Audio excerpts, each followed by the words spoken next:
Fala pessoal, beleza? Rapaziada, é o seguinte, como vocês sabem aí, eu tive o problema aqui no sensor de posição, né, da borboleta, né, ou o sensor de TPS que fica dentro da unidade de sensores dessa moto.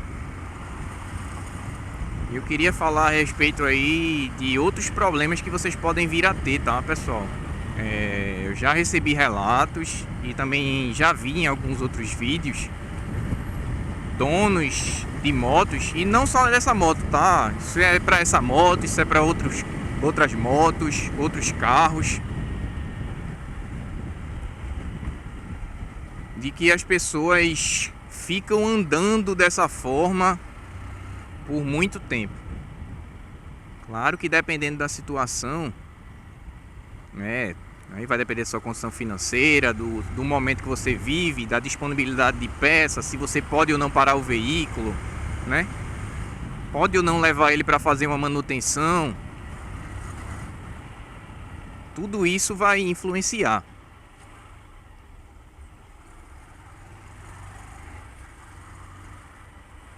Mas algumas pessoas têm andado, porque no caso dessa, por exemplo, a falha, ela só dava no final do curso do acelerador. Só que isso é o princípio, tá, pessoal?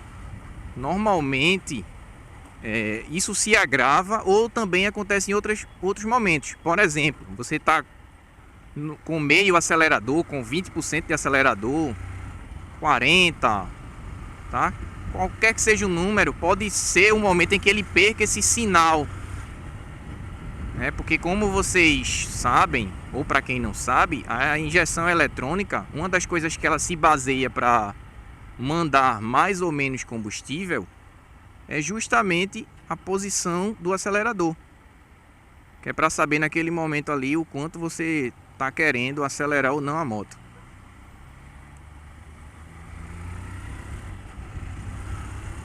Então quando ela perde esse sinal, a moto simplesmente falha, corta, e aí ela pode mandar mais combustível. Normalmente ela manda menos, tá? Mas ela pode até também mandar mais. Mas normalmente ela manda menos, porque ela perde o sinal e entende como se você não estivesse acelerando, como se tivesse 0%. Inclusive é por isso até que a moto dá aquela falhada de volta. Porque é como se você fechasse o acelerador e ela corta o combustível e de repente volta a injetar, de uma hora para outra. E o que termina acontecendo, pessoal? Termina a moto entendendo pela leitura dos gases como mistura mais pobre do que deveria. E o que é que essa mistura pobre, né, no caso dessas motos, entende? Como se, dessas motos flex que eu falo, tá? É como se você tivesse usando o etanol. Então ela muda os mapas. Então ela passa a usar etanol e aí enriquece a mistura ou empobrece a mistura. Então fica aquela salada de fruta. Consequentemente, o teu motor ele não funciona da maneira adequada, né? A injeção, na verdade, não funciona da maneira adequada. E isso é extremamente prejudicial, pessoal, a longo prazo para o motor. Porque se ela der excesso, ela vai começar a contaminar o óleo, né? Diluir o óleo, baixar a viscosidade do óleo, facilitar a formação de borra, encurtar a vida útil em termos de acidez, em termos de aditivação do óleo, né? Vai degradar o óleo muito mais rapidamente e, consequentemente, isso encurta, né? Ou isso pode encurtar a vida útil do teu motor. E essa seria ainda a melhor hipótese, tá, pessoal? Que seria da mistura, entre aspas, rica, né? Porque não seria algo também absurdo, né? Mas a mistura pobre, caso aconteça de ficar com mistura pobre, é muito mais danosa. Porque se a mistura ficar excessivamente pobre, você vai ter primeiro uma moto fraca, uma moto que pode ser que você vai precisar estar compensando no acelerador. Então, consequentemente, o risco aí do do consumo maior de combustível e principalmente a questão aí do aquecimento do motor, né? Que alguns, para quem não sabe, né, uma das coisas que refrigera o motor através da refrigeração da câmara de combustão, que é da onde vem, né, que é da onde é gerada a maior parte da temperatura do motor. O combustível ele ajuda a refrigerar o motor, tá? Então não é somente o óleo, o combustível também ajuda. Então quando você coloca uma mistura, digamos, excessivamente pobre, você começa a elevar a temperatura do motor. Você diminui a vida útil e pode levar até a quebra, tá? Tanto é que, principalmente nos carros preparados e sobretudo os carros turbo, onde há essa necessidade maior, eles preferem deixar a mistura com um acerto um pouco mais rico, um pouco mais gordo, até por proteção do motor, tá? Então, dependendo do caso, é preferível que você tenha um motor com mistura rica do que um motor com mistura pobre.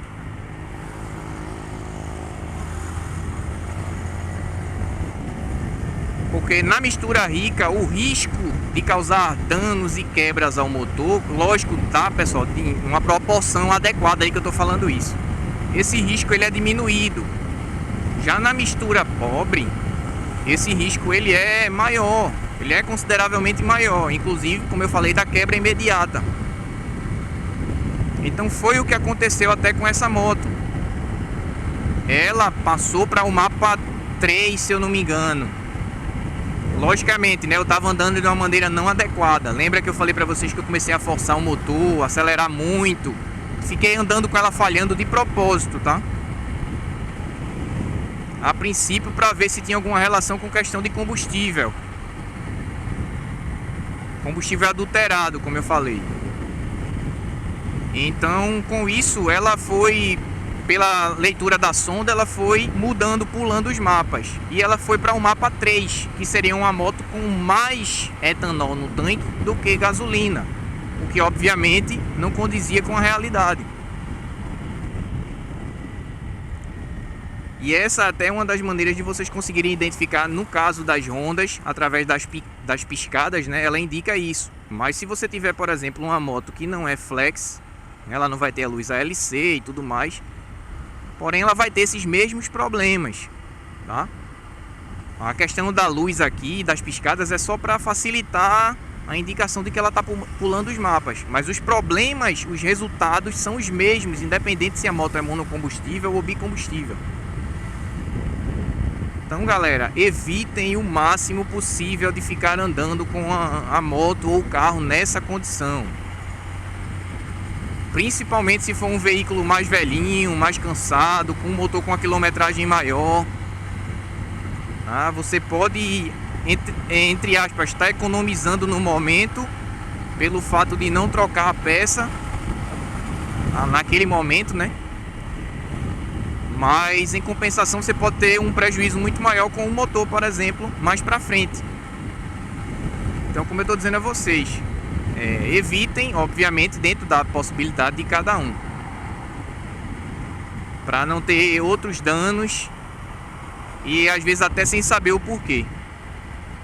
Assim que possível, ou recuperem a peça, que não é o mais indicado, mas dependendo do tipo da moto, do carro, e até mesmo disponibilidade de peça e da sua condição financeira, se não tiver outro jeito, tente, tá? Tente para você não ter um prejuízo maior. E aí, ao invés de ter que ser somente a troca do TPS, você tem que fazer o motor também. E com certeza vai sair consideravelmente mais caro tudo isso. Beleza, pessoal? É isso aí. Valeu!